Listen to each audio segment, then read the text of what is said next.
సరిహద్దుల్లో ఉద్రిక్త పరిస్థితులు చోటు చేసుకుంటున్నప్పటికీ చైనాపై ఆధారపడ్డాన్ని భారత్ ఎందుకు తగ్గించుకోలేకపోతోంది? భారత్ ఇలానే చైనాపై ఆధారపడ్డాన్ని కొనసాగిస్తే భవిష్యత్తులో ఎలాంటి సవాళ్లు ఎదురవుతాయి?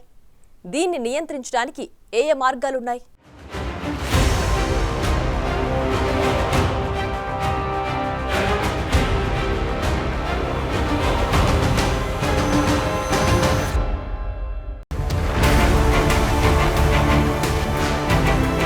లదాఖ్లోని వాస్తవాధీన రేఖ వెంబడి భారత్ చైనా మధ్య నెలకొన్న ఉద్రిక్తతల నేపథ్యంలో చాలా మంది భారతీయులు డ్రాగన్ కంట్రీకి చెందిన యాప్స్ ను తమ సెల్ ఫోన్స్ నుంచి తొలగించారు. భారత్ కూడా చైనాపై వస్తు వినియోగం, దిగుమతులు, ఎగుమతులపై ఆంక్షలు విధించింది. అయితే ఇది యాప్స్ వరకు సాధ్యమైంది కానీ ఇప్పటికీ పలు కీలక రంగాలకు సంబంధించిన ఉత్పత్తుల కోసం భారత్ చైనాపైనే ఆధారపడుతోందనేది లెక్కలతో సహా స్పష్టమైంది. ముఖ్యంగా ఎలక్ట్రికల్ మిషనరీ కోసం భారత్ ఎక్కువగా చైనాపైనే ఆధారపడుతుంది. అలాగే టీవీలు, కెమెరాలు, ఎలక్ట్రికల్ ట్రాన్స్ఫార్మర్లు, microphones, headphones, loud speakers, television విడిభాగాలు, radio, radar operators, radio telephony కోసం ట్రాన్స్మిషన్ ఆపరేటర్స్ వంటి ఉత్పత్తులను భారత్ చైనా నుంచి దిగుమతి చేసుకుంటోంది. మెడికల్ ఎక్విప్మెంట్ కు సంబంధించి పీపీఈ, వెంటిలేటర్స్, N95 మాస్కులు, మెడికల్ కిట్స్ కూడా చైనా నుండి దిగుమతవుతున్నాయి.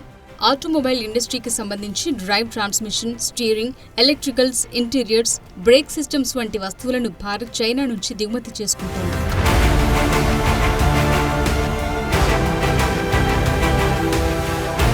2014 సెప్టెంబర్ 24న ఎంతో ఆర్భాటంతో భారీ నినాదాల మధ్య భారతదేశాన్ని గ్లోబల్ మ్యానుఫ్యాక్చరింగ్ హబ్ గా మార్చడానికి భారత ప్రధాని నరేంద్ర మోదీ ప్రతిష్టాత్మకమైన మేక్ ఇన్ ఇండియా కార్యక్రమంపై సంతకం చేశారు.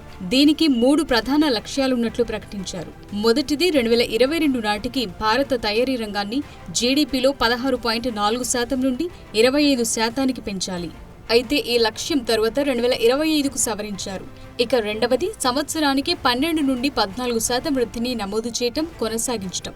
చివరిగా 2022 నాటికి అదనంగా 100 మిలియన్ ఉద్యోగాలను సృష్టించటం. ఇందులో కూడా విఫలం చెందారు.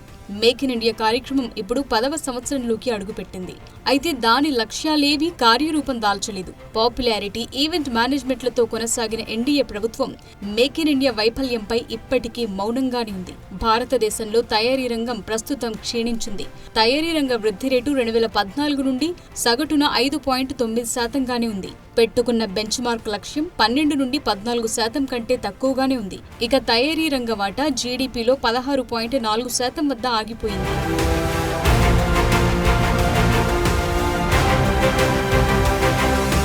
ఈ పరిస్థితిపై ప్రతిపక్షాలు ఎప్పటి నుండో బీజేపీ ప్రభుత్వాన్ని విమర్శిస్తూనే ఉన్నాయి. మేక్ ఇన్ ఇండియాపై కేంద్రం ప్రగల్భాలు పలికిందని, కానీ ఉద్యోగాల కల్పన, నిధుల వినియోగంలో పూర్తిగా వైఫల్యం చెందిందని దుయ్యబట్టారు.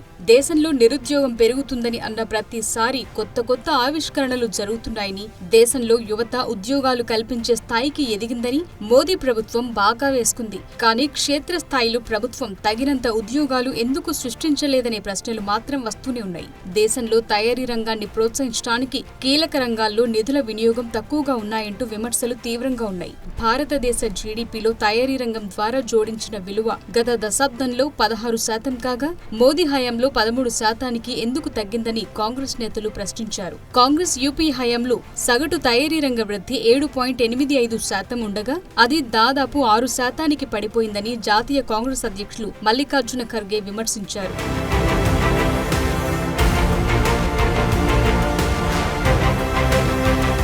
2022 నాటికి 10 కోట్ల మ్యానుఫ్యాక్చరింగ్ ఉద్యోగాలిస్తామని కేంద్రం హామీ ఇచ్చిన విషయాన్ని గుర్తు చేసిన ఖర్గే ఆ ఉద్యోగాలు ఎక్కడున్నాయి? గత 10 ఏళ్లలో తయారీ రంగంలో శ్రామిక శక్తి ఎందుకు తగ్గిందని ప్రశ్నించారు. ప్రొడక్షన్ లింక్డ్ ఇన్సెంటివ్స్ PLI స్కీమ్లో ఎక్కువ భాగం టేక్ ఆఫ్ చేయటంలో బీజేపీ విఫలమైందని ప్రతిపక్షం విమర్శిస్తోంది. టెక్స్టైల్స్ రంగంలో PLI పథకానికి సంబంధించిన 96% నిధులు నిరుపయోగంగా ఉన్నట్లు కాంగ్రెస్ పేర్కొంది. పునరుత్పాదక రంగంలో PLI స్కీమ్ కు జీరో ఫండ్స్ అందించామని, ఏసీలు, ఎల్ఈడీల కాంపోనెంట్స్, సబ్ అసెంబ్లీల తయారీకి వైట్ గూడ్స్ లో 95% నిధులు ఉపయోగించలేదని వెల్లడించారు. కాంగ్రెస్ యూపీఏ హయాంలో 545%గా ఉన్న భారత ఎగుమతుల శాతం మోదీ ప్రభుత్వ హయాంలో కేవలం 90%కి ఎలా పడిపోయిందని ప్రశ్నించారు. గాల్వన్లో 20 మంది ధైర్యవంతులు ప్రాణత్యాగం చేసిన తర్వాత కూడా చైనా దిగుమతులు 45% పెరగటం బీజేపీ నకిలీ జాతీయవాదానికి ఉదాహరణ అని ప్రతిపక్షం విమర్శిస్తోంది.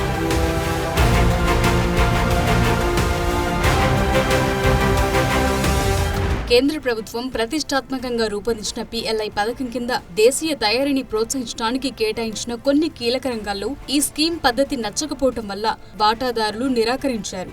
దీంతో పెట్టుబడి పరంగా పెద్దగా ప్రతిస్పందన రాలేదు. 2023-24 ఆర్థిక సంవత్సరంలో మొత్తం 14 టార్గెట్ రంగాల్లో పెట్టుబడులను ఆకర్షించాలన్న ప్రభుత్వ ప్రణాళిక విఫలం చెందింది. స్కీమ్ డిజైన్లతో పాటు వాటాదారుల మధ్య తగినంత స్పష్టత లేకపోవటం కూడా దీనికి కారణమని నిపుణులు పేర్కొంటున్నారు. ప్రస్తుతం ఆటో రంగంలోని పెట్టుబడిదారుల్లో PLI పథకం గురించి స్పష్టత లేకపోవటమే పెట్టుబడుల్లో వెనుకబాటుకు కారణమని కొందరంటున్నారు. అయినప్పటికీ ప్రభుత్వం చేసిన ఇటీవలి సవరణలతో పెట్టుబడుల్లో పెరుగుదలను చూడొచ్చని, భారతదేశ ఆటో ఎగుమతులు వాస్తవానికి 2024 నుండి ప్రారంభమవుతాయని కొందరు ప్రభుత్వ అధికారులు అంచనా వేస్తున్నారు.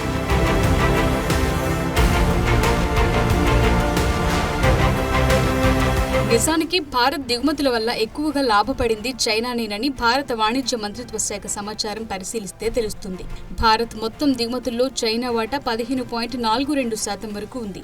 సాధారణ పరిభాషలో చెప్పుకోవాలంటే దిగుమతుల కోసం భారత్ వెచ్చిస్తోన్న ప్రతి 100 రూపాయల్లో 15 రూపాయలు చైనాకు వెళుతున్నాయి. చైనా తరువాత United Arab Emirates, America, Iraq, Saudi Arabia, Switzerland, Hong Kong, Singapore, Indonesia, దక్షిణ కొరియా మొదటి 10 స్థానాల్లో ఉన్నాయి. ఈ క్రమంలో ప్రభుత్వ ఆర్థిక విధానం థింక్ ట్యాంక్ అయిన నీతి ఆయోగ్ చైనా దిగుమతులపై ఆధారపడటాన్ని తగ్గించడం, ఉత్తర పొరుగు దేశంతో వాణిజ్య అంతరాన్ని ఎలా తగ్గించాలనే దానిపై అధ్యయనాన్ని గతేడాది అక్టోబర్లో ప్రారంభించింది. అదే సమయంలో దేశాన్ని మ్యానుఫ్యాక్చరింగ్ హబ్ గా మార్చగల సామర్థ్యమున్న కనీసం 12 నగరాలను గుర్తించే ప్రక్రియపై దృష్టి పెట్టింది. ఇందులో భాగంగా చైనాపై ఆధారపడటాన్ని తగ్గించడం, స్థానిక ఉత్పాదక సామర్థ్యాలను పెంపొందించడం, నిర్దిష్ట ఉత్పత్తి వర్గాల్లోని ఇతర వాణిజ్య భాగస్వాముల నుండి భారతదేశం దిగుమతులను ఎలా విస్తరించవచ్చో పరిశీలిస్తుంది.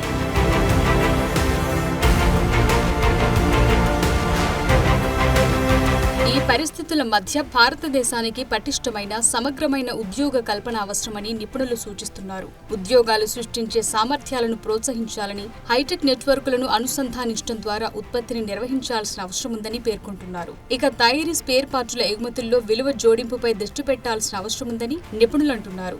మొత్తం మీద చైనా దిగుమతులపై ఆధారపడటాన్ని తగ్గించడానికి, వ్యూహాత్మక పరిశ్రమల్లో స్వయం సమృద్ధిని పెంపొందించడానికి, వివిధ రంగాల్లో భారతదేశం పారిశ్రామిక సామర్థ్యాలను బలోపేతం చేయడానికి ప్రభుత్వంతో పాటు ప్రైవేట్ సంస్థల సమిష్టి కృషి అవసరమని GTRI నివేదిక వెల్లడించింది. ఈ దిశగా దేశంలో రాబోయే కొత్త ప్రభుత్వం దృష్టి పెట్టాల్సి ఉంది.